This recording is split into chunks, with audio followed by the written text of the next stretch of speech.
Last night, we saw 60 NBA dreams come true, not only for the guys that got drafted last night, but we also saw a lot of dreams come true for some of these franchises who got a hold of guys who are going to lead their team into the next step of their future. Obviously, number one pick, Cade Cunningham, was the best overall selection in the draft. He was the best player in the draft, and if you took him, then you had the best pick of the draft. So, congratulations to the Pistons. Congratulations to Cade Cunningham. Congratulations to every single Pistons fan in the world because you got a guy who, in my opinion, we could be looking at in about 5 to 10 years as the LeBron James of this draft. This is the guy who is, I'm not going to say he's going to lead the Detroit Pistons to a finals win, but at the same time, he's going to be the guy in Detroit who, alongside guys like Jeremy Grant, alongside guys like Killian Hayes, Isaiah Stewart, other guys in Detroit there, he's going to be one of the main guys to help lead this rebuild. And I honestly think that they could be a playoff team within the next couple of years. Now, with that being said, let's go ahead and take a look at some of the other picks and kind of evaluate who won and lost this draft. First off, I honestly want to say that I applaud the Raptors for taking Scotty Barnes. I think Scotty Barnes has probably the best chance of being just a really good glue guy, a guy who is going to be on the court. You kind of need him to be on the court, both offensively and defensively.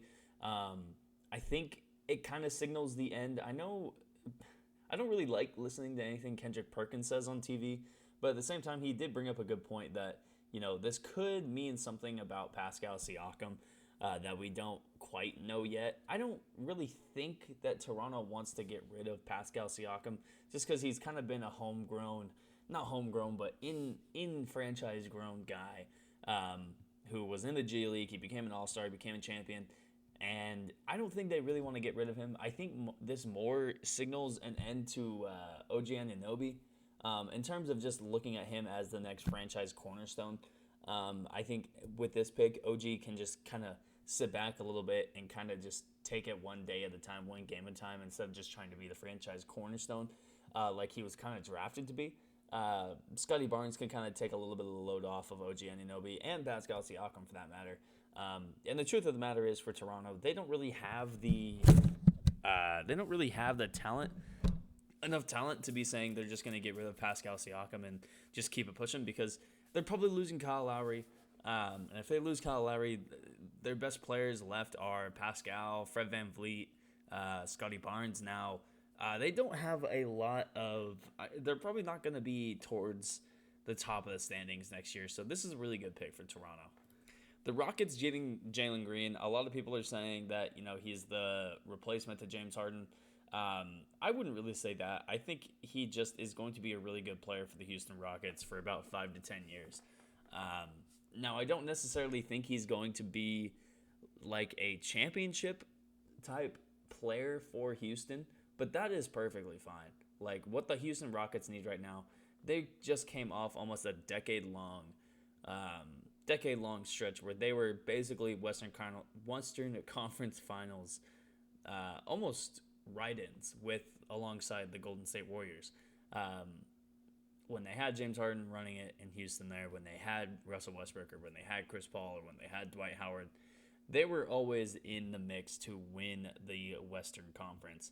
And Jalen Green, I don't know if he really brings Houston back to that, but he's a good player to kind of build around. I honestly think he's going to be the second best player of this draft. If Cade Cunningham is LeBron James of this draft, I think Jalen Green is the Dwayne Wade. So, like I said, in the next 2 or 3 years, I don't think Houston's going to be that competitive just because of the Jalen Green move, but they are going to get an uptick, obviously in talent, obviously in NBA awareness with Jalen Green having played in the NBA G League last year, and they will be a better team because of it, but they're not going to be winning next year either.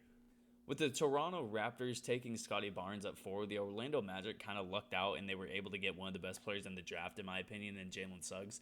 We saw what Jalen Suggs did when he was asked to step up on the biggest stages last year during the NCAA tournament. And even though I understand that it's not just a tournament that should define whether or not these guys are ready for the draft or not, Jalen Suggs proved that he was ready for the draft. He's ready for the NBA with that half-court shot against UCLA, with the way he played, not only just on the offensive side of the ball, being able to control, what the team was doing from that point guard position, but also just being able to control things defensively. He's a really good defender.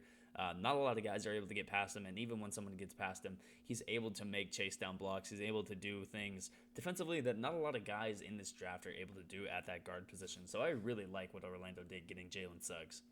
Now, a team that kind of confused me during this draft was the Golden State Warriors. I understand that throughout this process, there had been rumors out there that they did not really think that Davion Mitchell was a good fit for the team, or whatever they were saying about Davion Mitchell, whatever the rumor was.